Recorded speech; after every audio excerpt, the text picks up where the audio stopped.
Welcome to Yadav food factory. నేను Mamata Nikhilesh. So recipe చూస్తేనే అర్థమైపోతుంది కదా, దోశ.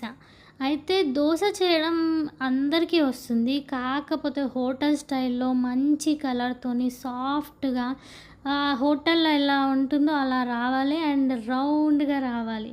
సో రౌండ్‌గా రావడం అనేది మన చేతిలో ఉంటుంది. మనం తిప్పే గరిటెని బట్టి ఉంటుంది. కానీ కలర్ అనేది మన చేతిలోనే ఉంటుంది. సింపుల్‌గా, ఈజీగా కొన్ని ఇంగ్రీడియెంట్స్ యూజ్ చేయడం వల్ల ఈజీగా దోస అనేది మంచి కలర్ వస్తుందండి. సో, చాలామంది ఏంటి అంటే కొంతమంది మంచి కలర్ రావాలని మెంతులు యూజ్ చేస్తారు. కొంతమంది రైస్ యూజ్ చేస్తారు. కొంతమంది అటుకులు యూజ్ చేస్తారు.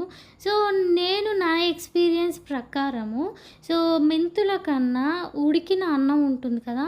ఒక ముద్దంత అన్నం వేసినా కానీ, లేకపోతే అటుకులతో అయినా కానీ దోస అనేది సూపర్‌గా వస్తుంది. మీరు కూడా ట్రై చేయండి. సబ్స్క్రైబ్.